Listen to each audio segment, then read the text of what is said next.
Bismillahirrahmanirrahim. Assalamualaikum warahmatullahi wabarakatuh. Selamat pagi. Hari ini kita akan membahas materi klasifikasi inventory dengan metode ABC. Klasifikasi inventory dengan metode ABC ini sering juga disebut sebagai analisis Pareto, di mana klasifikasi ABC ini merupakan klasifikasi dari kelompok material, di mana nantinya inventory akan kita bagi ya atau akan kita klasifikasikan berdasar biaya penggunaan material itu. Biaya penggunaan itu nanti kita hitung dari harga per unit dikalikan dengan volume dari penggunaan material itu selama periode tertentu.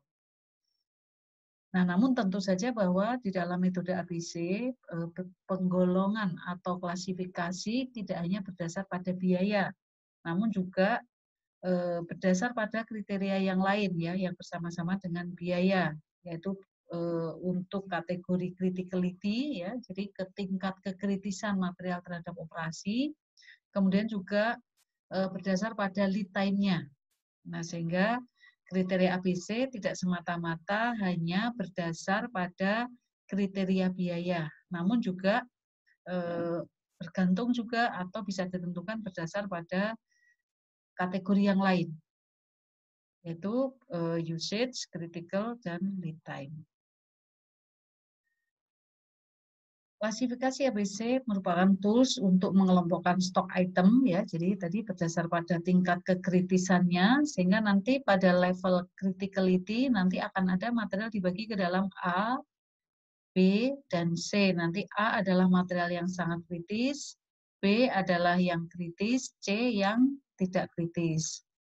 Yang kedua adalah pada ketersediaan atau availability. Nah, availability ini nanti ditentukan berdasar pada lamanya pengadaan material atau lead time ya, lead time dari procurement. Di mana ketersediaan ini nanti juga akan dibedakan menjadi 3. Jadi ada A, B, C. Jadi A itu yang lama pengadaannya, B itu yang sedang, C yang cepat. Yang ketiga adalah usage ya, usage yang tadi di depan yaitu berdasar pada rupiah pemakaian. Di mana nanti akan ada A, B, C. A itu yang pemakaiannya lebih dari 80% ya, atau 80% ke atas. B itu sekitar 15, C itu sekitar 5% dari nilai inventory yang ada di gudang, nilai investasi inventory yang ada di gudang. Nah, yang pertama adalah kriteria berdasar pada tingkat criticality atau kekritisan. Nah, pada kekritisan atau criticality dibagi menjadi 3 ya. Jadi level A sangat kritis, yaitu di mana stok item yang dapat menyebabkan plan itu stop. Jadi material dikatakan kritis itu apabila material itu adalah material penentu. Kalau material atau spare part itu tidak ada, maka plan bisa berhenti. Atau kehilangan produksi, misal bahwa hanya ada satu alat ya untuk memproduksi pada kapasitas 100%. Nah, maka material itu nanti masuk dalam kategori sangat kritis. B yaitu kritis, di mana kalau stok item material atau spare part itu tidak ada, maka mesin atau equipment atau plan masih tetap bisa jalan, tapi menyebabkan tertundanya. Jadi bisa speed-nya berkurang gitu ya, atau bisa kapasitinya berkurang, atau bisa juga misalnya kalau item itu adalah item spare part untuk perbaikan, ya perbaikannya bisa tidak optimum. Nah, itu disebut sebagai level B atau kritis. C kurang kritis, apabila item material itu tidak ada, maka proses operasi tetap akan berjalan ya, sehingga dampaknya itu sangat kecil bagi operasi. Nah, misalnya apa? Misalnya pada consumable item, stationery ya, atau mungkin stok yang ditahan vendor. Nah, sehingga item-item yang kalau tidak ada, tapi perusahaan atau operasi itu tetap bisa berjalan, itu disebut sebagai item yang kurang kritis. Ya, atau masuk dalam kategori C di dalam kelompok criticality atau kekritisan. Kemudian yang kedua adalah pada kelompok availability. Jadi availability adalah ketersediaan. Nah, availability ini dihitung dari lamanya pengadaan. Nah, lamanya pengadaan itu biasanya dihitung sejak PR diterima. Jadi sejak PR diterima ya, jadi PR diterima. Ini kalau saya gambarkan, jadi sejak PR ya, PR diterima, ini PR, purchase request diterima, kemudian proses sourcing ya, sampai kemudian terbitlah PO ya, purchase order. Nah, dari purchase order, kemudian barang akan dideliver oleh supplier atau vendor sampai ke receiving. Nah, di sini adalah receiving. Nah, di sini adalah receiving. Nah, receiving. Nah, sesudah receiving diterima tentu ada proses ya, proses untuk pengecekan ya, pengecekan apakah DO delivery order dibandingkan dengan PO apakah sesuai, apakah kualitas barang memenuhi speknya, apakah kuantitas barang sesuai dengan jumlah yang diminta, apakah barang berfungsi ya, berfungsi, sehingga di situ akan dilakukan beberapa tes ya, beberapa tes. Nah, kalau kemudian barang itu diterima ya secara mutu lolos atau secara mutu dia sesuai, nah maka kemudian di sini nah akan ada acceptance ya di sini ya. Nah, di sini acceptance. Acceptance itu artinya ada berita semacam berita acara hasil pemeriksaan barang. Nah, sehingga di sini adalah acceptance atau oke ya, oke secara quality. Nah, sehingga proses pengadaan itu biasanya dihitung tadi dari mulai PR ya, purchase request ya yang dikirim oleh user atau oleh inventory ke bagian pengadaan, kemudian bagian pengadaan melakukan sourcing, kemudian terbitlah PO, purchase order, kemudian barang disiapkan oleh supplier atau vendor, kemudian barang dikirim, kita terima, sudah diterima tentu kita juga akan melakukan pengecekan dan pengetesan sampai kemudian oke, secara quality atau sudah acceptance oke oleh user. Nah, sehingga kalau kita lihat proses pengadaan ini terbagi menjadi dua ya. Ada namanya proses pengadaan internal. Ini adalah internal ya, ini adalah internal karena ini berkaitan dengan proses yang ada di dalam procurement.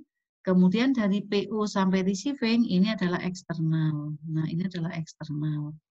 Kemudian dari receiving ke acceptance ya, ke diterima ya, diterima sehingga di situ kemudian muncul atau terbit berita acara hasil pemeriksaan barang ini adalah internal lagi, internal. Sehingga lead time pengadaan itu dihitung dari PR, nah biasanya dihitung sampai ke receiving ya, nah di sini. Karena apa? Karena pengadaan sendiri kalau kita lihat di PO-nya, nah biasanya disebutkan ke vendor bahwa lamanya pengadaan kalau dari sisi vendor ya sejak PO diterima vendor sampai ke receiving. Walaupun ada beberapa perusahaan yang menghitung lead time itu dari PR ya, dari PR sampai ke acceptance di sini. Nah, namun secara umum menghitungnya adalah dari PR ya, PR diterbitkan sampai ke receiving, sampai masuk ke gudang. Sehingga ini disebut sebagai lead time pengadaan ya, lead time pengadaan. Lead time pengadaan. Nah, ini yang dipakai untuk menghitung availability yaitu ketersediaan. Nah, masuk dalam kategori A itu adalah long lead time di mana stok item yang proses pengadaannya waktunya itu panjang. Nah, panjang itu memang ini bergantung dari perusahaan dan bergantung dari jenis material yang diadakan. Misal ya, misal satu perusahaan menetapkan bahwa long lead time kalau pengadaannya lebih dari 6 bulan, maka disebut sebagai long lead time. Medium lead time apabila stok item di mana proses pengadaannya memerlukan waktu yang sedang. Jadi kalau long itu panjang, kalau medium itu sedang, misalnya apa? Misalnya antara 2 bulan sampai 6 bulan. Short lead time, di mana proses pengadaannya memerlukan waktu yang pendek, misalnya kurang dari 2 bulan. Nah, namun tentu saja bahwa penetapan lamanya lead time ya ada 6 bulan, 2 bulan, 2 sampai 6 bulan itu memang bergantung dari masing-masing perusahaan.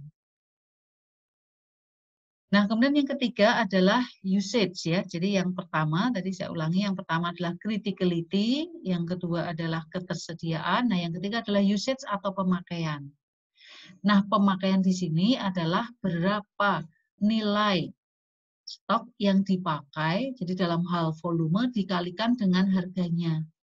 Nah, di dalam pemakaian ini biasanya kemudian memakai metode ABC ya. Jadi ABC sama seperti tadi bahwa kalau di dalam usage, A B-nya ini sering kita sebut sebagai Pareto ya. Jadi sering kita sebut sebagai analisis Pareto atau metode Pareto.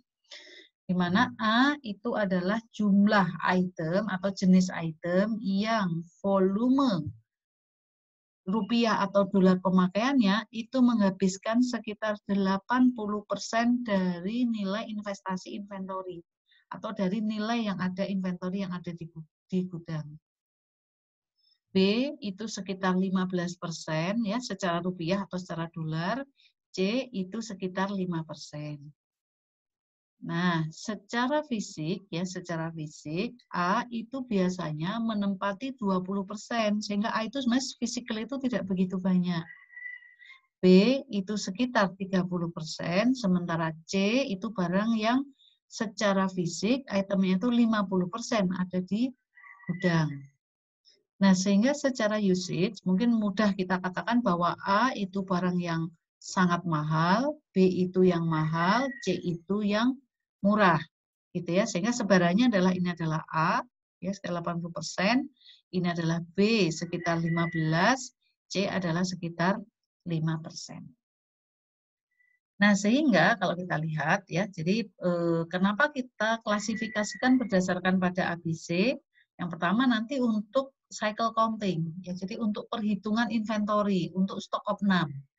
A tentunya nanti akan menjadi lebih sering karena A ini adalah barang-barang yang kritikal, yang pengadaannya lama, yang nilainya, value-nya itu sangat mahal. Kemudian yang kedua adalah prioritas rekayasa atau engineering. Karena A ini adalah barang yang kritis, maka tentu saja bahwa ini membutuhkan perhatian yang lebih dari manajemen. Ya, dalam hal engineering, prioritas rekayasa, prioritas perbaikan, maka A adalah mendapat prioritas yang pertama. Kemudian yang ketiga juga prioritas pembelian. Ya, jadi bagaimana kita menjalin hubungan dengan vendor juga tentunya itu dipengaruhi oleh jenis barang apa yang ada di dalam gudang kita. Kalau dia A, nah tentu juga akan mendapatkan perhatian yang lebih ya, karena barang itu sangat menentukan ya, menentukan dari operasi kita. Kemudian juga dari sisi keamanan ya, keamanan nanti untuk menghitung safety stock ya, safety stock, juga keamanan dalam hal physically ya, dalam hal fisik karena A itu adalah barang yang sangat penting. Kemudian juga sistem pengisian atau replenishment system ya, nanti di dalam sistem min-max, nah nanti akan kita gunakan juga sistem ABC ini untuk menentukan cara untuk pengisian kembali. Yang tentunya juga A, B, dan C itu memiliki metode atau cara yang berbeda di dalam pengisian kembali. Nah, sehingga bagi manajemen tentu ABC ini bermanfaat pada saat pengendalian inventory untuk manajemen prioritas. Jadi mana yang harus dihitung lebih dulu untuk rekayasa, untuk pengadaan, keamanan, maupun juga dalam hal sistem replenishment atau fulfill dari inventory. Nah, dari sistem inventory itu ya, kalau kita lihat tadi sedikit saya ulas, jadi tadi ada A, B, dan C. Jadi ada A, B, dan C. Nah, di dalam A, B, dan C ini, maka kita bisa membuat katalog, ya, katalog atau daftar material ya, daftar material kemudian kita kasih kode. Nah, kodenya seperti apa? Nah, saya akan menyampaikan. Jadi contoh bagaimana material ini kita gunakan.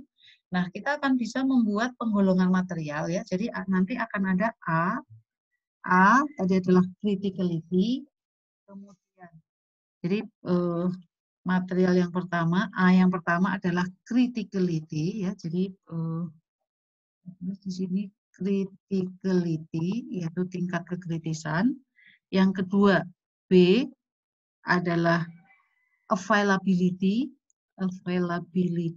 yaitu ketersediaan yang dihitung dari lamanya pengadaan atau lead time. Kemudian C adalah usage ya, C adalah usage ya, usage atau pemakaian ya, yaitu berapa nilai ya. Jadi nilai persediaan atau nilai rupiah ya, nilai rupiah atau dolar volume yang ada di dalam gudang kita. Nah, A, B, C, A sendiri criticality tadi dibagi menjadi 3 ya. Jadi ada A, B, C. A itu sangat kritis. Jadi material yang kalau material itu tidak ada maka plan itu bisa stop, bisa berhenti, itu sangat kritis. Yang kedua B, B itu kritis. Ya, kritis. Kalau material itu tidak ada, maka operasi bisa melambat atau produktivitas menurun, gitu ya, atau menjadi lebih lama, tidak berada pada speed yang optimum. Itu namanya B. C itu tidak kritis. Itu kalau material itu tidak ada, maka tidak akan berdampak besar ya, tidak akan berdampak signifikan terhadap operasional pabrik.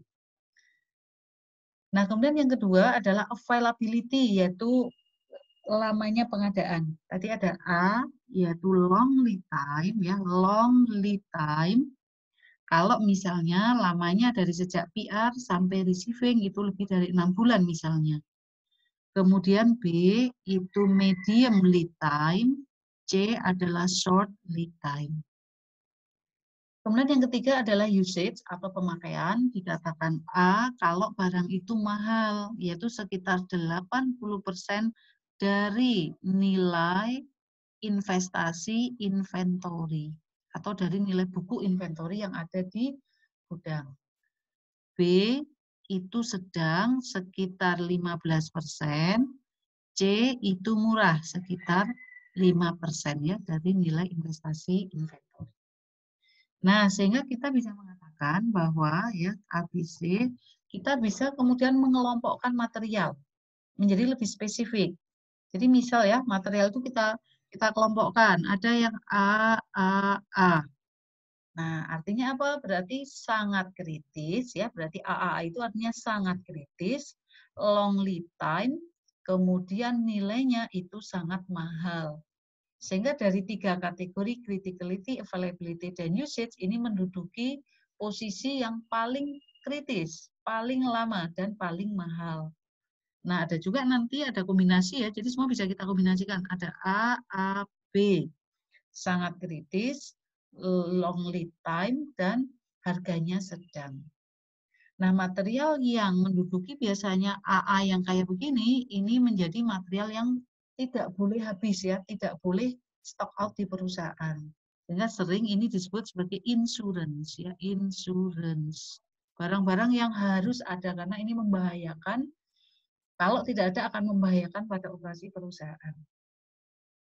Nah, demikian juga kita juga bisa mengelompokkan material misalnya ya, jadi menjadi A, ada berbagai macam, ada A, AB, AAC, BAA, ada BAB, BAC, dan seterusnya. Gitu ya. Sehingga nanti ada, kalau kita lanjut ya nanti bisa menjadi A, misalnya A, AC, ya, AAC, kemudian ada BAA, dan seterusnya. Nah, gunanya untuk apa? Kita mengklasifikasikan material seperti ini. Nah, gunanya nanti ya di dalam seperti tadi saya sampaikan ada berbagai macam manfaat. Nah, namun selain itu, nah nanti di dalam kita menghitung safety stock ya, kalau kita lihat di sini, di dalam kita nanti menentukan safety stock di dalam replenishment system, maka penggolongan material ini akan bermanfaat pada saat kita menentukan service level. Jadi service level adalah tingkat di mana ketersediaan material itu di gudang ya untuk bisa memberikan pelayanan ke user. Service level itu dihitung dari berapa jumlah material yang diminta yang bisa dipenuhi ya, yang berapa jumlah material yang dipenuhi dibagi dengan jumlah permintaan material yang ada. Sehingga service level katakan misalnya 95%, artinya 95% dari permintaan itu terpenuhi. Berarti ada probabilitas 5% itu stock out. Nah, kategori ABC ini nantinya akan kita gunakan ya pada sesi berikutnya, pada saat kita menentukan metode untuk replenish atau metode untuk fulfill the order, atau metode untuk menentukan berapa jumlah inventory yang harus ada di gudang. Metode ABC nanti kita pakai untuk menentukan service level. Ya, service level yang pada ujungnya service level itu nanti akan kita pakai untuk menentukan berapa minimum stock. Ya. Jadi service level sebagai contoh ya, sebagai contoh, kalau AAA, kalau kita lihat di sini AAA, maka service levelnya adalah sangat tinggi, 99,99%. Artinya apa? Artinya ada kemungkinan 0,001 ya, persen untuk dia itu stock out. Nah, sehingga dari 10.000 permintaan hanya boleh 1 yang stock out. Nah, demikian juga AAB kalau kita lihat ini juga 99,99%.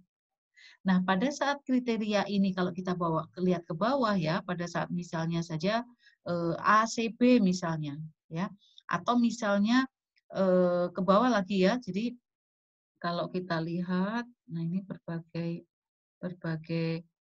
penggolongan untuk material ya, kita lihat di sini.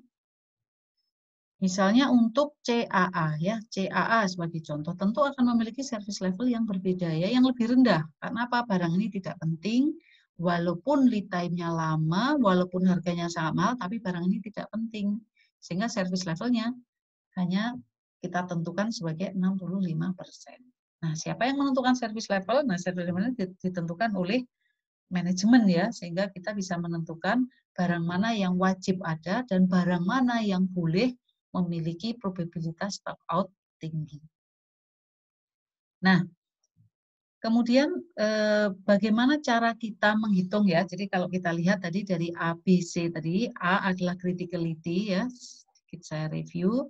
A itu biasanya yang menentukan adalah user atau engineer ya, engineer dalam hal kalau misalnya material ini adalah material yang dipakai untuk maintenance, sehingga tahu bahwa oh ini adalah material yang sangat vital ya, yang kalau nggak ada maka equipment atau mesin ya atau plant itu akan berhenti. Nah ini banyak orang engineering ya yang menentukan untuk kriteria kekritisan.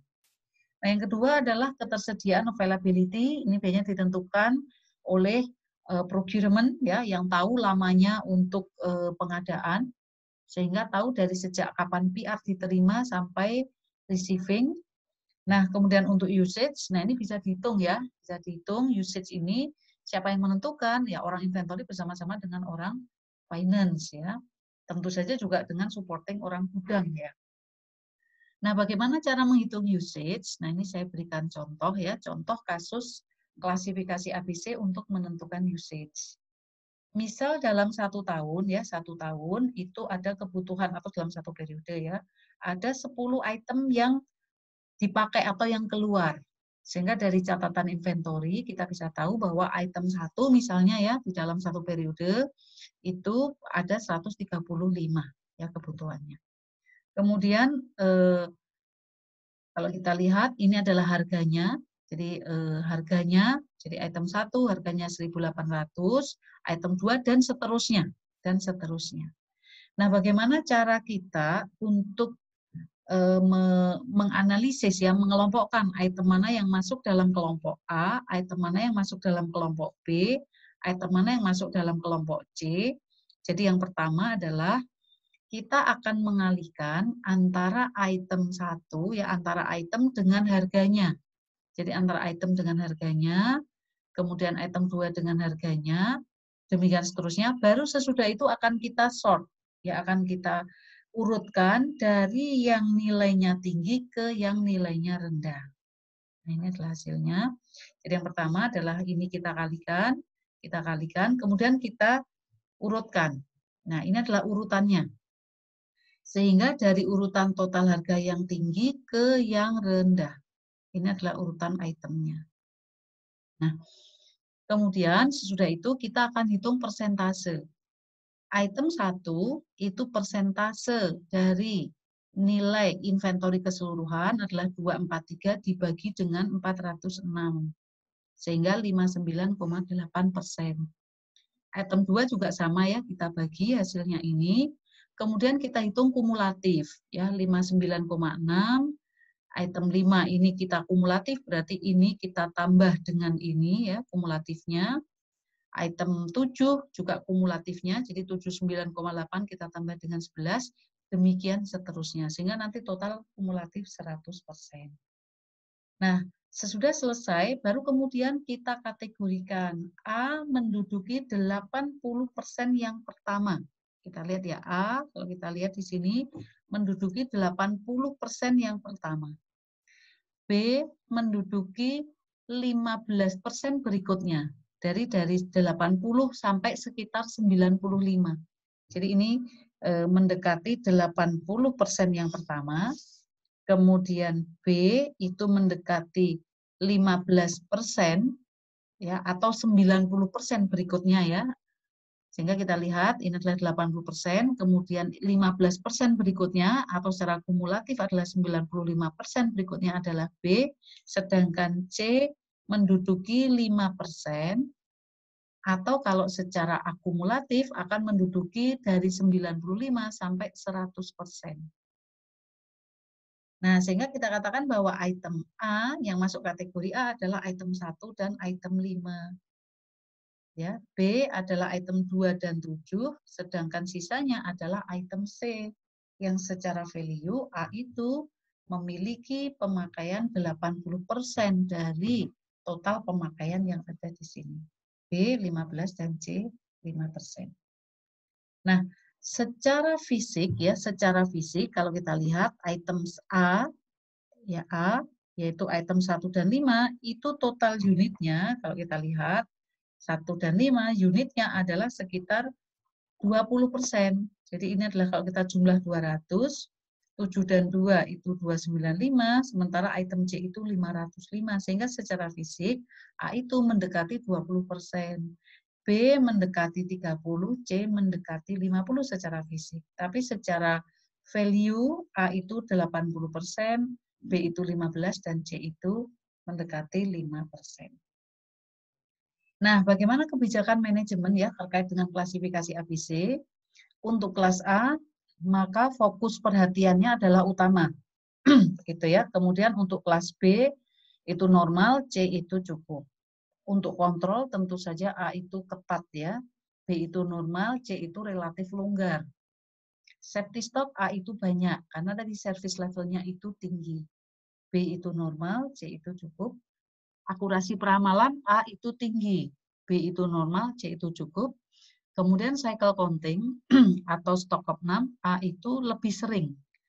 Mungkin sekitar 1-3 bulan, B itu 3-6 bulan, dan C itu lambat ya, lambat. Jadi artinya mungkin setahun sekali ya, atau bahkan mungkin setahun boleh 2 kali. Nah, selain klasifikasi ABC, jadi klasifikasi yang lain ya di dalam praktek, itu banyak juga klasifikasi yang lain. Contohnya misalnya ada namanya klasifikasi dengan kode R ya. R itu rutin, barang yang rutin, ada yang Z, Z itu insurance, I itu in transit, E itu surplus. Nah, apa itu rutin? Yaitu barang yang memiliki pemakaian rutin atau kecenderungan rutin atas usulan dari user. Bahan baku, bahan penolong, pelumas, yaitu adalah barang yang masuk kategori rutin. Yang kedua, insurance. Tadi yang memiliki peranan penting terhadap operasional pabrik, pengadaannya lama, tidak dapat diprediksi kerusakan, dan perbaikannya juga membutuhkan waktu yang lama. Ya, misalnya ada rotor, turbin, dan juga mungkin spare part yang lain. Nah, di dalam ABC tadi, kalau yang insurance itu biasanya ditandai ya tadi dengan kode tadi AAA, B begitu. In transit, barang yang dibeli permintaan user untuk sementara berada di gudang menunggu pengambilan. Jadi ini barang titipan ya. Itu adalah in transit. Ada juga barang kategori surplus, yaitu yang tidak dapat dipakai dan dimanfaatkan. Karena apa? Karena unit, equipment, main equipment, plant sudah tidak beroperasi lagi. Mungkin karena masalah teknologi ya, teknologi sehingga sudah berganti teknologinya, berganti alat yang baru misalnya, atau mungkin juga karena masalah kapasitas, atau mungkin karena masalah operasi yang lain, sehingga unit main plan-nya atau main equipment sudah tidak digunakan lagi. Yang kedua, mungkin juga rusak ya, karena sudah expire, karena lama disimpan, sehingga menjadi surplus karena sudah tidak bisa dipakai lagi. Nah, kategori yang lain ya, jadi selain dikategorikan berdasarkan ABC, kemudian juga berdasar pada tadi fungsinya, nah juga ada berdasar pada frekuensi. Nah, sehingga barang rutin itu bisa dikatakan sebagai fast move ya, fast moving, barang yang cepat sekali bergerak. Jadi cepat ditransaksikan, cepat keluar, cepat masuk ya. Biasanya fast moving ini memiliki lama simpan yang sebentar. Ya, ada yang lama simpan misalnya untuk spare part yang kalau lama simpannya kurang dari 5 bulan dikatakan fast move misalnya. Kemudian medium moving yaitu yang lama simpannya itu mungkin berkisar antara 5 sampai 1 tahun kalau untuk spare part ya, kalau untuk maintenance. Yaitu barang yang bergeraknya itu sedang. Sedangkan slow moving barang yang lambat pergerakannya. Sehingga barang yang transaksinya itu frekuensinya itu rendah. Itu namanya slow move. Nah, yang terakhir itu dead stock ya, barang yang mati ya, yang tadi yang tidak dipakai ya, yang dia ada di gudang lama sekali tidak dikeluarkan atau tidak dipakai. Nah, saya kira itu untuk materi klasifikasi material atau klasifikasi inventory, di mana secara umum bahwa klasifikasi inventory bisa diklasifikasikan menjadi berbagai macam pendekatan ya. Nah, di dalam pertemuan ini klasifikasi yang kita bahas adalah klasifikasi dengan metode ABC, kemudian tadi ditambahkan juga dengan klasifikasi berdasarkan fungsi dan juga klasifikasi berdasar pada frekuensi pemakaian. Baik, terima kasih. Semoga bermanfaat. Assalamualaikum warahmatullahi wabarakatuh.